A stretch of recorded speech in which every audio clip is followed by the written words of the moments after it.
Oke, bismillahirrahmanirrahim. Assalamualaikum warahmatullahi wabarakatuh. Nah, sebelum kita presentasi nih ya, aku mau tanya ke kalian, kenapa sih kita belajar mengenai manajemen sumber daya manusia ini? Kita belajar manajemen sumber daya manusia ini karena dalam sebuah perusahaan dan akan membuat bisnis, kita penting salah satu faktor yaitu manajemen sumber daya manusia, yang mana itu sangat berpengaruh pada bisnis kita. Nah, apa aja sih yang bisa kita pelajari dari manajemen sumber daya manusia? Sebelum itu kita akan memperkenalkan diri dulu. Saya Majarul Rasmi, NIM terakhir 176. Perkenalkan, nama saya Muhammad Devi Utama, NIM terakhir saya 164. Saya Naila Mira, NIM terakhir 152.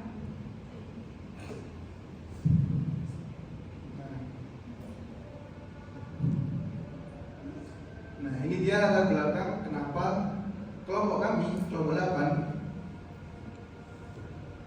mempelajari tentang manajemen sumber daya manusia, supaya kalian tahu kenapa sih kita harus belajar tentang manajemen sumber daya manusia ini. Nah, manajemen sumber daya manusia adalah faktor dan harta yang sangat penting dalam sebuah perusahaan. Alasannya karena manajemen sumber daya manusia yang bertanggung jawab sepenuhnya terhadap pengelolaan seluruh tenaga kerja yang ada pada sebuah perusahaan. Nah, kita tuh kan sebagai perdebis digital tuh, dan mayoritas dari kita mungkin akan berpikir atau merencanakan akan membangun sebuah perusahaan. Oleh karena itu, sangat penting untuk kalian memahami dan mempelajari tentang manajemen sumber daya manusia. Nah, apa aja sih yang bisa kita pelajari tentang manajemen sumber daya manusia ini? Nah, salah satunya adalah rekrutmen karyawan yang akan dijelaskan oleh rekan saya. Rekrutmen menurut para ahli.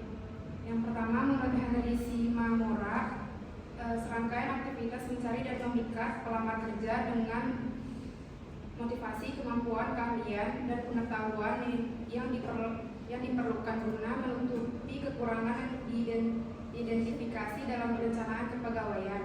Yang kedua, menurut Randall S. Fuller dan Susan E. Jackson, upaya pencarian sejumlah calon karyawan yang memenuhi syarat dalam jumlah tertentu, sehingga dari mereka perusahaan dapat menyeleksi orang-orang yang paling tepat untuk mengisi pekerjaan yang ada. Yang ketiga, menurut Schermer Horn, proses penarikan sekelompok kandidat untuk mengisi posisi yang lowong. Jenis-jenis rekrutmen ada dua. Yang pertama itu rekrutmen internal yang dilakukan di dalam perusahaan, sehingga tidak perlu membuka atau memasang lowongan dimanapun. Karena ini dilakukan di lingkungan internal dan proses rekrutmen biasanya dilakukan secara tertutup dan tidak diketahui sebanyak orang. Yang kedua, rekrutmen eksternal berfokus pada perekrutan karyawan dari luar perusahaan. Perusahaan secara terbuka memposting lowongan pekerjaan untuk menarik kandidat dari berbagai latar belakang untuk bekerja di organisasi. Sumber-sumbernya dari contoh sumber internal, promosi dan mutasi karyawan atau kampanye mutasi. Contoh sumber eksternal, lowongan kerja yang dipasang di portal pencarian kerja, media cetak, job fair, hingga walk-in interview. Seleksi karyawan. Seleksi adalah serangkaian proses yang diselenggarakan oleh perusahaan untuk memilih satu dari beberapa kandidat guna menemukan yang paling sesuai dengan lowongan yang dibutuhkan. Yang kedua, metode A, tes psikologi, tes pengetahuan, tes kemampuan, dan tes potensi. Yang ketiga, jenis-jenis seleksi, ya, tahap seleksi administrasi, tahap seleksi tes tertulis, tahap tes wawancara, dan tahap tes kesehatan.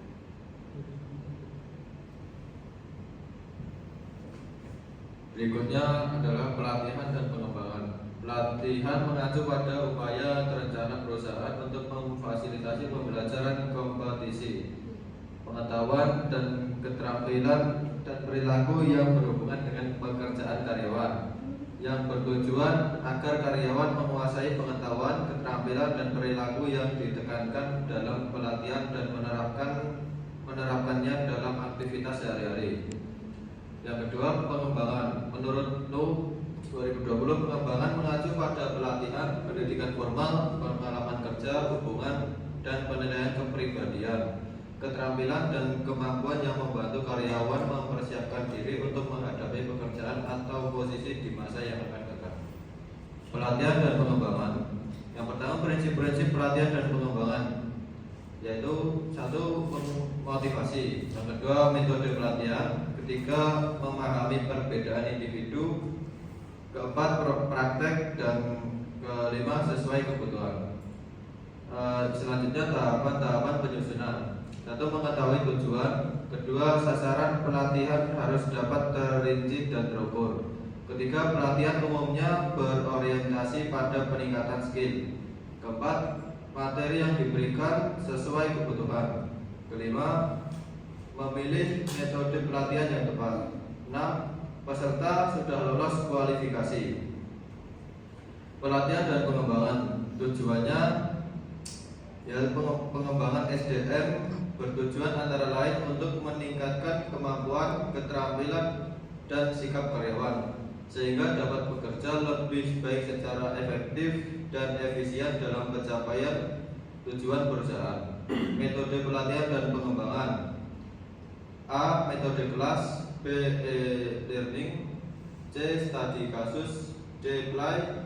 E. Training games. 4. In basket training. Metode pelatihan dan pengembangan.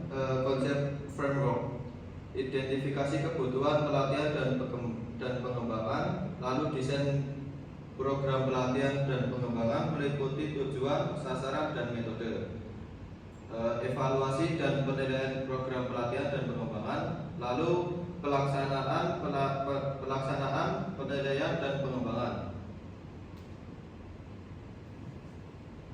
Nah, setelah dijelasin tuh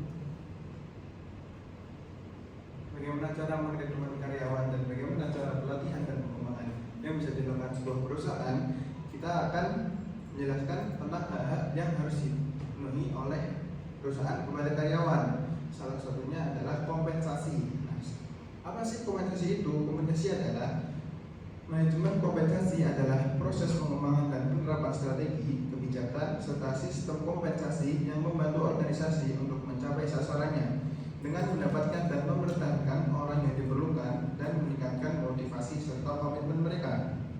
Dan ini selanjutnya adalah bentuk-bentuk kompensasi. Kompensasi yang diberikan perusahaan ada yang berbentuk uang dan ada yang berbentuk tidak uang. Kompensasi yang berbentuk upah pada umumnya berbentuk uang sehingga kemungkinan energinya turun dan naik. Setelah bentuk-bentuk kompensasi, ada juga faktor-faktor kompensasi yang mana berpengaruh kepada karyawan dan perusahaan. Yang pertama adalah perubahan tingkat hidup penduduk, perubahan undang-undang atau peraturan tentang besarnya upah, dan yang terakhir adalah perubahan tingkat upah dari perusahaan lain. Nah, setelah kita tahu bentuk-bentuk dan faktor-faktor yang mempengaruhi kompensasi, ada juga batasan kompensasi yang harus dikeluarkan perusahaan untuk karyawannya, yaitu adalah sesuatu yang merupakan atau dianggap sebagai imbalan atau kompensasi atas batasan tentang kompensasi tersebut. Tentunya dapat ditemukan bahwa kompensasi merupakan segala sesuatu yang dikonstitusikan. Nah, bagaimana sih penetapan kompensasi perusahaan kepada karyawannya? Masalah kompensasi bukanlah sesuatu yang sederhana, tetapi cukup kompleks sehingga setiap organisasi hendaknya mempunyai pedoman menetapkan kompensasi yang tepat. Oleh karena itu, setiap perusahaan dalam menetapkan kompensasi kepada pegawainya harus diusahakan sehingga kompensasi terendah yang diberikan akan dapat memenuhi kebutuhan pegawai dengan layak. Seperti itu. Nah, itu dia poin-poin yang bisa diperhatikan dalam manajemen sumber daya manusia. Supaya apa? Kita bisa tidak salah pilih karyawan, bukan cuma salah pilih pasangan ya. Jadi milih karyawan juga penting dalam sebuah perusahaan, karena dengan tepatnya memilih karyawan, perusahaan kalian akan lancar dan operasionalnya akan berjalan mulus dan tentunya perusahaan kalian akan mantap.